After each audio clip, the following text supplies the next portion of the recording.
పిచ్చుక సుందరపురం అడవిలో ఉండేది. రాణి పిచ్చుక కేవలం పేరుకు మాత్రమే రాణి కాదు, తన మనసు కూడా రాణి అంత పెద్దది. కాని తన కొడుకులు సోను ఇంకా మోను ఇద్దరి స్వభావం వాళ్ళమ్మ కన్నా భిన్నంగా ఉండేది. అందువల్ల రాణి చాలా బాధపడుతూ ఉండేది.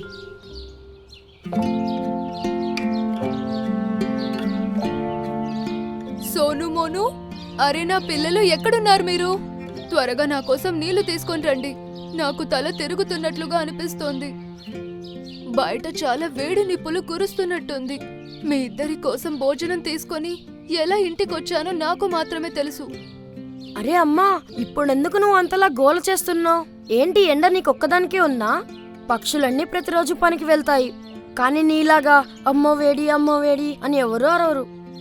నువ్వు చెప్పింది అక్షరాలా నిజమన్నయ్యా. అమ్మకి అరిచి గోల చేయడం అలవాటైపోయింది. పిల్లలు, ఎండలు చాలా మండిపోతున్నాయి. నాకు తెలిసి త్వరలోనే వర్షాకాలం మొదలవుతుంది. ఇంకా చాలా కాలంగా మన గూటికి మరమ్మతులు కూడా చేయనేలేదు. మనం ఇప్పుడు కూడా మేలుకోకపోతే ఈ వర్షాకాలంలో మన గూటి పరిస్థితి చాలా దారుణంగా మారబోతోందనిపిస్తోంది. అమ్మా, నీకు ప్రతిదానికి గొడవ చేయడం అలవాటైపోయింది. పోయిన సంవత్సరం కూడా నువ్వు ఇలాగే అన్నావు. ఏమైనా అయిందా? ఏం కాలేదు కదా. చూస్తూ ఉండు, మరో 5-6 సంవత్సరాల వరకు మన గూటికి ఏమీ కాదు. నువ్వే ప్రతి చిన్న విషయానికి కంగారు పడుతుంటావు. బాబు, ఇంత సోమరితనం మంచిది కాదు. వయసులో, అనుభవంలో నేను నీకంటే పెద్దదాన్ని. నా అనుభవం చెప్తోంది మన గూడు ఈ ఏడాది వర్షాన్ని తట్టుకోలేదని. బద్ధకాన్ని వదిలి గూటి నుండి బయటకు రండి. రేపటి నుంచి మీరు నాతో పాటు పనికి రండి. మన ముగ్గురం ఒక్కొక్క గడ్డి పరకను పోగు చేసి కొత్త గూడును కట్టుకుందాం. రాబోయే వర్షాకాలం కోసం మనం మన కొత్త గూటిలో బోలెడంత ఆహారాన్ని నిల్వ చేసుకుందాం. అప్పుడు చూద్దువు గాని వర్షాకాలాన్ని మనం ఎంత ఘనంగా స్వాగతిస్తామో. నువ్వు భలే తమాషాగా మాట్లాడతావమ్మా. బయట ఇంత ఎండగా ఉంది. ఇంతెండలో ఎలా బయటికి వెళ్తాం? ఇంతెండలో బయటికి వెళ్లి పని చేయడం మా వల్ల కాదు. రాణి తన కొడుకులతో మాట్లాడుతూ ఉండగా వారి ఇంటి తలుపుని ఎవరో తట్టిన శబ్దం వచ్చింది. బాబు, సోను, కాస్త వెళ్ళి చూడు ఎవరొచ్చారో. అరే అమ్మా, నువ్వే వెళ్ళి చూడు. నేను విశ్రాంతి తీసుకుంటున్నాను, నా వల్ల కాదు. అయినా కూడా మీరు చెప్పే నీతులు విని నా మూడంతా పాడైపోయింది. కొడుకు మాటలు విని రాణి పిచ్చుక బాధగా తలుపు వద్దకు వెళ్ళింది. చూస్తే ఎదురుగా మిట్టు పిన్ని నిలబడి ఉంది. అరే మిట్టు పిన్ని, ఏమైంది? మీరు బానే ఉన్నారు కదా? అరే తల్లి, ఏం చెప్పను. 2 రోజులుగా చాలా నీరసంగా ఉంది. గింజల కోసం బయటకు కూడా వెళ్ళలేకపోయాను. ఇంకా ఈ ఆకలి తట్టుకోలేక నీ దగ్గర తినడానికి ఏమైనా ఉందేమో చూద్దామనొచ్చాను. నా ఆకలి తీరుతుందని అనుకున్నాను. అరే పిన్ని, నువ్వు కూర్చో. నేనిప్పుడే తాజా నేరేడు పండ్లు తెచ్చాను. అందులో నుండి నీకు కూడా కొన్ని తీసుకొస్తాను. నీకు నచ్చుతాయి.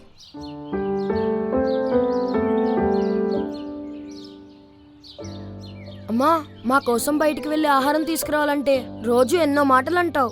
కానీ పిన్ని 2 రోజులకు ఒకసారి ఆహారం తీసుకెళ్తుంది. ఆమెకు ఆహారం ఇవ్వడానికి నీకేం ఇబ్బంది ఉండదు. నువ్వు ఏం మాట్లాడుతున్నావు సోను?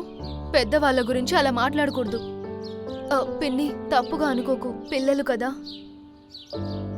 మీరు నేరేడు పళ్ళు తీసుకోండి. ఇవి మీకు 2 పూటలు తినడానికి సరిపోతుంది. మరుసటి రోజు ఉదయం. సోనుమోను, పిల్లల్లారా, చాలా వేడిగాలి వీస్తోంది. ఈ రోజు ఎండలో అస్సలు వెళ్లాలనిపించడం లేదు. ఇంకా ధైర్యం కూడా లేదు. మీరు పెద్దవాళ్ళయ్యారు కదా, వెళ్ళి ఈరోజు ఆహారానికి ఏదైనా ఏర్పాటు చేయండి. అమ్మా, ఆహారం తీసుకురావడానికి మేము ఎక్కడికి వెళ్ళము. ఆహారం నువ్వే తీసుకొస్తావు కదా. ఈ నేరేడు పండ్లు, మల్బెర్రీ పండ్లు తిని బోర్ కొట్టేసింది. చెప్పేది జాగ్రత్తగా విను. మాకు ఈ రోజు మామిడి పండు తినాలనుంది. మా కోసం ఈ రోజు మామిడి పండ్లే తీసుకురా. పిల్లల నోటి నుండి అలాంటి మాటలు విని రాణి పిచ్చుక బాధపడుతూ ఇంటి నుండి బయటకు వెళ్తుంది. రాణి మామిడి చెట్టు దగ్గరకు వెళ్లి, అయ్యో, ఎంత వేడిగా ఉంది. బహుశా నాకు ఒంట్లో శక్తి అంతా అయిపోయినట్లుంది. నా ముక్కుతో ఒక్క మామిడి పండు కంటే ఎక్కువ ఎత్తలేకపోతున్నాను. చూస్తుంటే ఇంత పెద్ద పెద్ద మామిడి పండ్ల కోసం నేను 2-3 సార్లు చెట్టు దగ్గరికి రావాల్సి వచ్చేలా ఉంది. తన ఇద్దరి కొడుకుల సోమరితనం వలన రాణి పిచ్చుక మండు టెండలో మామిడి చెట్టు చుట్టూ చాలాసార్లు తిరగాల్సొచ్చింది. ఎక్కువసేపు ఎండలో ఉండడం వలన రాణి పిచ్చుక జబ్బు పడింది. మరుసటి రోజు అమ్మా ఆకలిగా ఉంది, నువ్వు ఈరోజు గింజల కోసం వెళ్ళలేదా? త్వరగా వెళ్ళి తినడానికి ఏదైనా తీసుకురా, ఆకలితో నా ప్రాణం పోయేలా ఉందమ్మా. బాబు, నిన్న నేను ఎంతో తీయని మామిడి పండు తెచ్చాను కదా, మీరిద్దరూ ఆ పండ్లను తినేశారా? అవునవును, మేం మామిడి పళ్ళని రాత్రే తినేసాం. ఆ పండ్ల సంగతి వదిలే, చెట్ల మీద ఇంకా చాలా మామిడి పళ్ళు ఉంటాయి. తొందరగా వెళ్ళి మా కోసం మరికొన్ని మామిడి పళ్ళు తీసుకురా. పిల్లల మాటలు విని రాణి పిచ్చుక మామిడి పండ్లు తీసుకురావడానికి ఇంటి నుండి బయలుదేరింది. కాని కొద్ది దూరం వెళ్ళిన తర్వాత తనకి కళ్ళు తిరిగి చెట్టు కింద పడిపోయింది. నేను నా రెక్కలు కూడా కదపలేకపోతున్నాను, ఇంకా నా వల్ల కాదు. రాణి పిచ్చుక తిరిగి తన గూటికి వెళ్లి పడుకుంటుంది. ఆ తర్వాత 2-3 రోజులు రాణి పిచ్చుకకి చాలా కష్టంగా గడిచింది. రోజులు గడిచే కొద్దీ రాణి పిచ్చుకకి ఆరోగ్యం క్షీణిస్తూ వస్తోంది. ఇంట్లో మిగిలి ఉన్న కొద్దిపాటి ధాన్యాన్ని కూడా తన ఇద్దరు పిల్లలు సోను మోను తినేశాయి. ఇప్పుడు వాటికి దాదాపు పస్తులుండే పరిస్థితొచ్చింది. అదే రోజు రాత్రి ఆకాశంలో నల్లటి మబ్బులు కమ్ముకున్నాయి. చూస్తుండగానే కుండపోత వర్షం మొదలైంది. ఓ భగవంతుడా, దయ చూపించు. ఈ వర్షం అస్సలు ఆగేలా లేదు. వర్షాకాలం త్వరలో రాబోతుందని ముందే అనుకున్నాను, కానీ బయట పరిస్థితి చూస్తుంటే ఇంకో 4-5 రోజులు వర్షం ఆగేలా లేదు. ఇప్పుడు మన పరిస్థితి ఏంటి? ఇంట్లో తినడానికి ఒక్క గింజ కూడా లేదు. తప్పంతా కూడా నీదే అమ్మా. వర్షాకాలం వస్తుందని నీకు తెలిసినప్పుడు కొన్ని రోజులకి సరిపడా ఆహారాన్ని నిల్వ చేసి పెట్టుకోలేవా? నువ్వేమో 2 రోజులుగా పస్తులున్నావు, నీ వల్ల మేము కూడా ఆకలితో చస్తున్నాం. కొడుకు నోటి నుండి అలాంటి మాటలు వినగానే రాణికి చాలా కోపం వచ్చింది. సిగ్గు శరం ఏదైనా ఉన్నాయా లేవా మీకు? నోరు ముయ్యండిద్దరు. మీరింత సోమరిపోతులు కాకపోయి ఉంటే మనకి ఈ రోజు పరిస్థితి వచ్చేది కాదు. ఇంట్లో మీలాంటి 2 కొడుకులున్నా కూడా ఒక తల్లి పగిలిపోయిన గూటిలో ఆకలితో కూర్చొనుందంటే దీనికన్నా సిగ్గుపడాల్సిన విషయం ఇంకేముంటుంది? నా వయసు అయిపోతోంది, మీకు సిగ్గు లేదా? ఆహారం, నీళ్లు అన్నింటికీ ఆర్డర్లు వేయడానికి మీకు సిగ్గు లేదా? మీరిద్దరూ ఎంత సోమరిపోతులంటే నేను 4 రోజులు బయట నుండి ఆహారం, నీళ్లు తీసుకురాకపోతే మీరు బద్ధకంతో ఇక్కడే ఈ గూటిలో చచ్చిపోతారు. దేవుడికి దండం పెట్టుకోండి, ఈ గూటి పైకప్పైన నిలుచుందని. ఈ రోజు తుఫాన్లో పైకప్పు కూలిపోతే మనం రోడ్డు పైన పడతాం. అప్పుడు మన చావు ఖాయం. అర్థమైందా? రాణి పిచ్చుక ఏదోలా ఈ వర్షాకాలం గడిచిపోవాలని దేవుణ్ణి ప్రార్థిస్తూ ఉంది. తర్వాత తను ఉండడానికి ఏదో ఒక ఏర్పాటు చేసుకోవచ్చు అని. కాని బహుశా తన టైం బాలేదనుకుంటా. పొద్దునయ్యేసరికి బీభత్సమైన వర్షం మొదలైంది. వర్షంతో పాటు బలమైన గాలులు కూడా వీస్తున్నాయి. ఇంతలో రాణి గూటి పైకప్పు ఎగిరిపోయింది. అమ్మా, ఏంటి ఇలా జరిగింది? మన గూటి పైకప్పు తుఫాన్లో ఎగిరిపోయింది. వర్షం నీళ్లు లోపలికి వచ్చేస్తున్నాయి. ఇప్పుడు మనం ఏం చేద్దాం? ఇంకా ఇప్పుడు మనం ఏమీ చేయలేము. మనం చేసిన కర్మను అనుభవించే సమయం వచ్చింది. తల్లి మాటలు వినకపోతే ఏం జరుగుతుందో ఇప్పటికైనా అర్థమైందా? అమ్మా, చాలా పెద్ద వర్షం పడుతుంది. నేను పూర్తిగా తడిచిపోయాను. నాకు చాలా చలిగా ఉందమ్మా, ఏదో ఒకటి చెయ్యు. ఏదైనా చెట్టు కొమ్మ కింద దాక్కొని వర్షం నుండి తప్పించుకునే ప్రయత్నం చేద్దాం, పదండి.